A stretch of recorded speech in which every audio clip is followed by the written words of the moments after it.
Ben, through your experience, what was the biggest decision you had to make in starting out your first restaurant? I think the biggest decision, I suppose, is right from the get-go whether to start this group of restaurants. I think once it was go, it was essentially go, go, go all the way. There was no looking back. And every other decision after that became quite easy. It was just, the first one to pull the trigger, whether it was something that we should do or shouldn't do. Okay. So I think that would be the biggest decision in a nutshell, I guess. Okay. In identifying a market need is an achievement. And even experienced restaurateurs make, the biggest costly mistakes with different competencies. And in your opinion, would you say that the best chance of success comes from focusing on experience, background, and generation? Experience is a catch-22 situation. If you don't do and you don't try, you never get it. Yeah. So yes, there are mistakes that we all make. Is this a matter of scale, how big a mistake you make and how you can contain it? And of course, I think the biggest part is identifying the problem and be willing to accept whatever that needs to be done to kind of fix that problem, whether it's a bad idea or a bad concept, bad execution, and of course, address it immediately, identify it, address it immediately, and then of course, make necessary changes to adapt to the situation. Okay. So I think that's kind of the core direction. No, I won't use the word core direction. My core belief of what to do in making mistakes. I mean, we still do make mistakes. How would you describe your management style? I mean, your personality.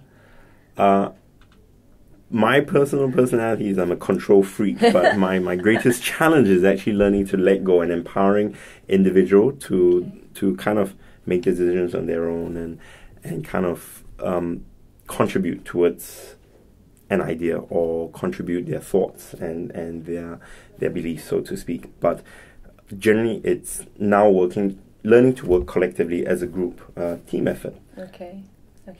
Well, I've seen you at one of your very first outlets before with a stopwatch. Were you conducting a quality control? I suppose it's one form of QC.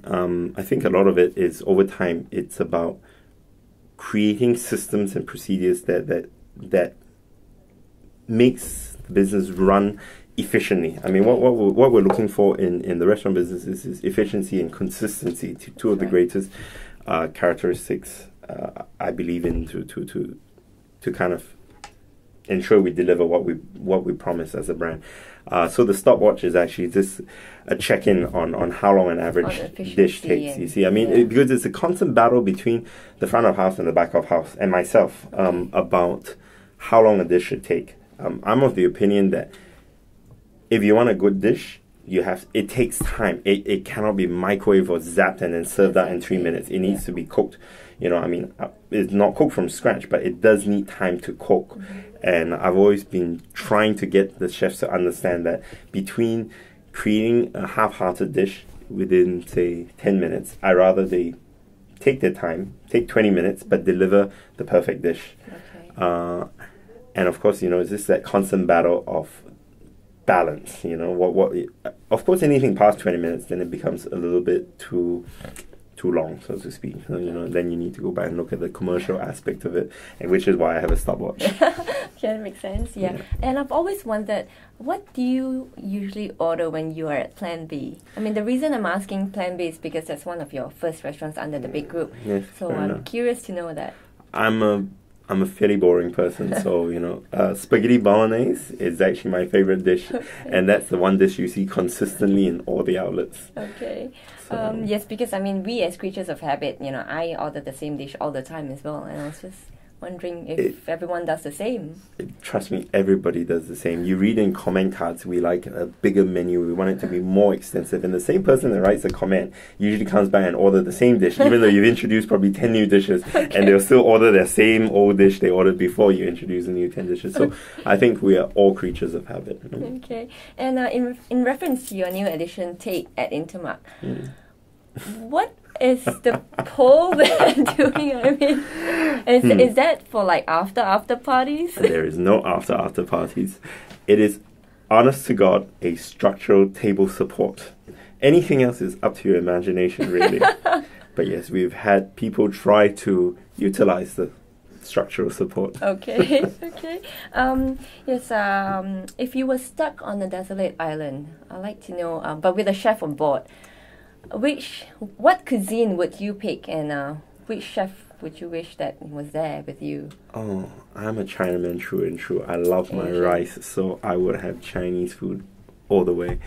And if I had it my way, and if it's for a long time, I would probably steal the chef from overseas restaurant. That's my favorite too.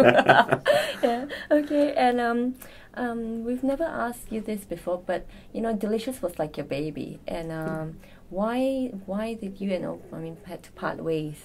I think there comes a point in any partnership that when there are conflicting directions, and when we share different objectives, we need to resolve it. And in our case, we just had a difference of opinion of how the business should be run, and we just it was just one of those things that kind of happened, and we made the best of it, and we parted mutually. Okay, and that's the fun part.